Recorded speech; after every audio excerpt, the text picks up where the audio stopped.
Un rendez-vous Tinder à Auckland. Le 1er décembre 2018, Grace Millen se trouve à Auckland, en Nouvelle-Zélande. Elle a 22 ans et voyage seule lors d'un tour du monde. Grace documente son voyage à travers des photos et des messages envoyés régulièrement à sa famille. Ce soir-là, elle ouvre Tinder et fait une rencontre avec un homme qui vit à Auckland. Après un bref échange, ils conviennent de se rencontrer le soir même. Ils se retrouvent dans le centre-ville et passent plusieurs heures à aller de bar en bar.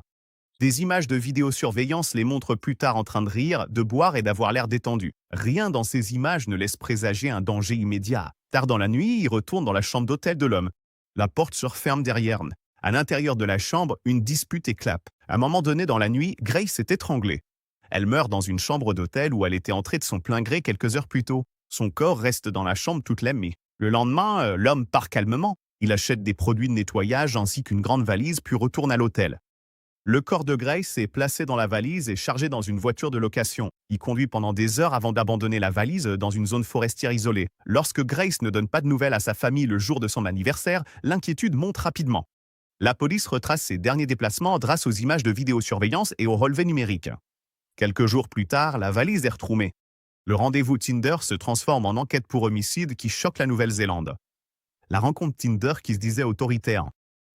Le 23 septembre 2016, Sharon Houghton organise une rencontre via Tinder au Royaume-Uni. Elle a 45 ans. L'homme avec qui elle fait un match prétend travailler dans les forces de l'ordre, un détail qui instaure immédiatement un sentiment d'autorité et de confiance. Ils conviennent de se rencontrer en personne dans un lieu public. Au début, l'interaction semble normale. Pendant la rencontre, le comportement de l'homme change et il exhibe une arme à feu et prend le contrôle de la situation. Des témoins décrivent plus tard une brève altercation.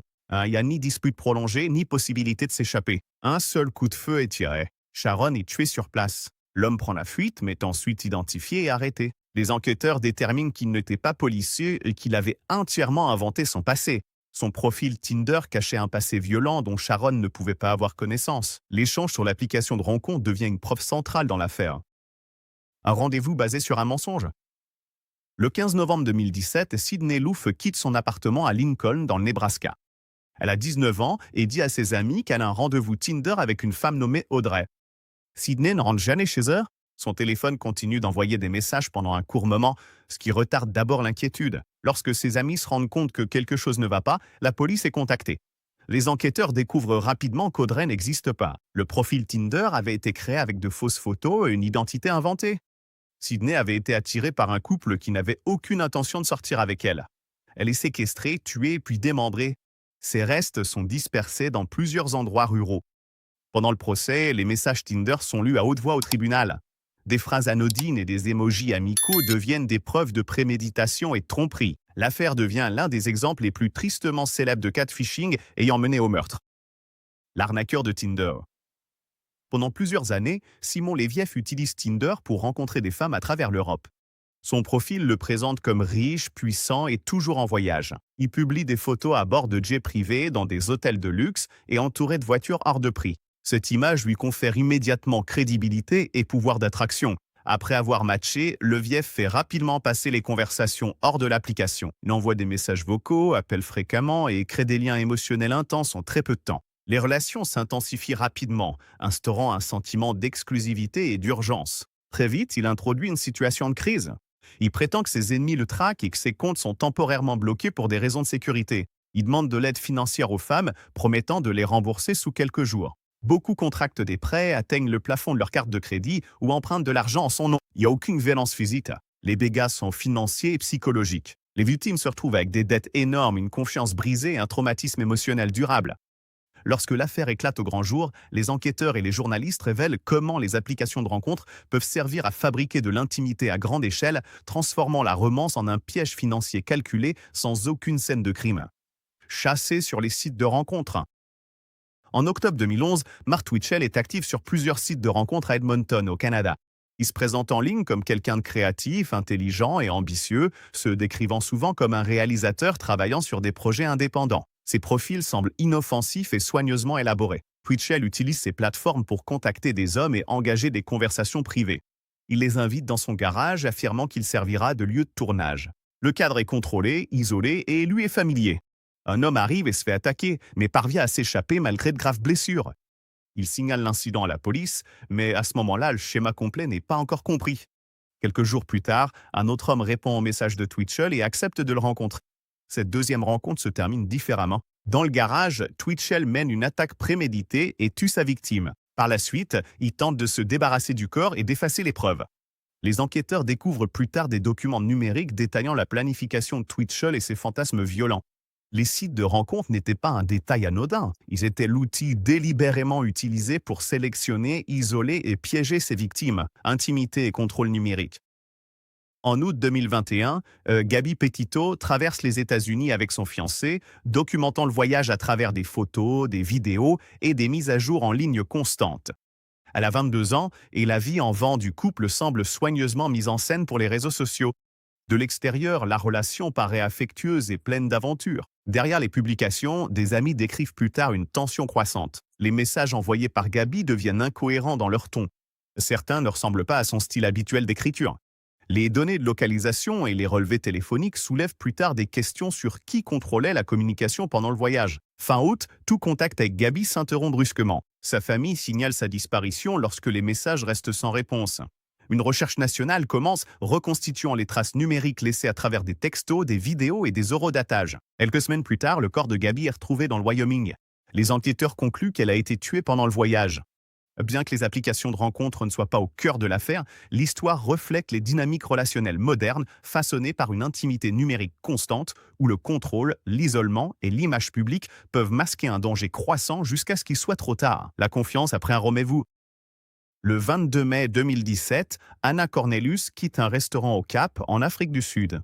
Elle a 21 ans, fait des études et vit avec des amis. Anna a récemment échangé avec quelqu'un qu'elle a rencontré en ligne et les conversations semblaient normales et amicales. Il n'y a aucun signe d'alerte évident. À la fin de la soirée, Anna se retrouve confrontée à un problème pour rentrer chez elle. Les transports en commun sont limités à cette heure-là et elle ne veut pas rentrer à pied seule. Lorsqu'on lui propose de la raccompagner, elle accepte. La décision est prise rapidement et sans hésitation apparente. Une fois dans le véhicule, la situation bascule. Anna est méprisée et enlevée. Au cours des heures suivantes, elle est agressée puis tuée. Son corps est retrouvé plusieurs jours plus tard dans une zone isolée. Les enquêteurs détermineront par la suite que le sentiment de familiarité créé par les échanges en ligne a contribué à faire baisser la garde de Anna. L'affaire devient un exemple frappant de la façon dont la confiance nouée sur Internet peut trop facilement se transférer dans le monde réel, avec des conséquences irréversibles. Application de rencontre en toile de fond d'une recherche. En février 2020, la fille de 15 mois de Megan Boswell est signalée disparue dans le comté de Sullivan, dans le Tennessee. Megan a 23 ans et donne aux enquêteurs des versions contradictoires sur l'endroit où se trouve l'enfant. Une vaste opération de recherche est lancée, impliquant la police, des membres de la famille et des bénévoles. Pendant que les recherches se poursuivent, les enquêteurs commencent à examiner le téléphone et l'activité numérique de Megan. Ils découvrent qu'elle reste active sur plusieurs applications de rencontres pendant les jours et semaines qui suivent la disparition de sa fille. Des messages sont envoyés, les conversations continuent et des rencontres sont évoquées. Les applications de rencontres ne sont pas la scène du crime, mais elles deviennent une partie de la chronologie que les enquêteurs analysent de près. Les heures de datage, les lieux et le contenu des messages ne correspondent pas aux déclarations de Megan concernant ses déplacements et ses priorités pendant la recherche. Au fur et à mesure que l'enquête avance, le comportement numérique prend de plus en plus d'importance.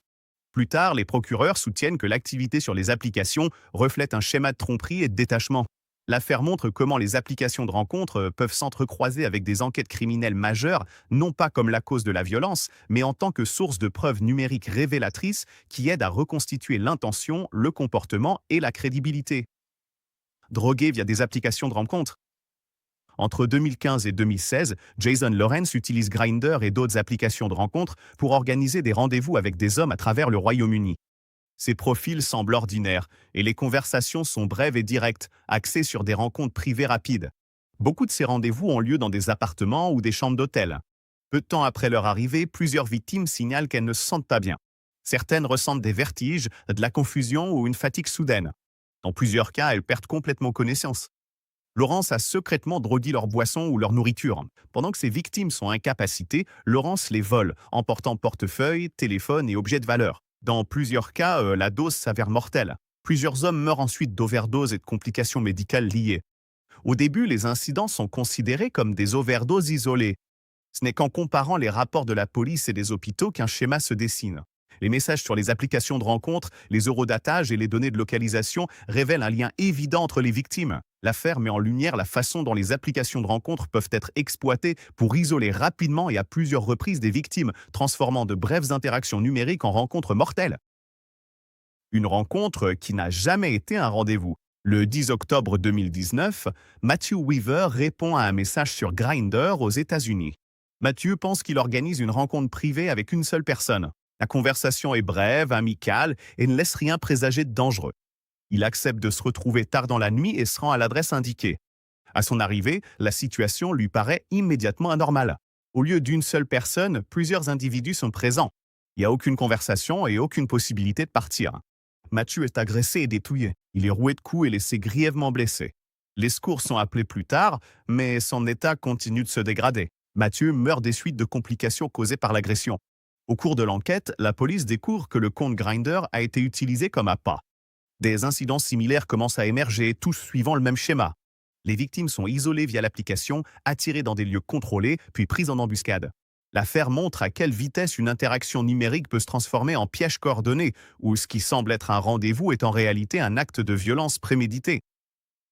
Quand le contact ne s'arrête jamais. En 2018, Laura Black fait une rencontre avec un homme sur une application de rencontre au Royaume-Uni. La conversation initiale est polie et sans particularité. Des messages sont échangés pendant plusieurs jours, mais Laura se rend vite compte qu'elle n'est pas intéressée et met fin au contact. La réaction est immédiate et troublante. L'homme continue de lui envoyer des messages à répétition malgré son silence. Le ton passe de sympathique à exigeant. Lorsque Laura le bloque sur l'application, les messages continuent via d'autres plateformes. Très vite, le contact passe hors ligne. L'homme commence à apparaître près du lieu de travail de Laura et dans les endroits qu'elle fréquente régulièrement. Chaque rencontre semble intentionnelle.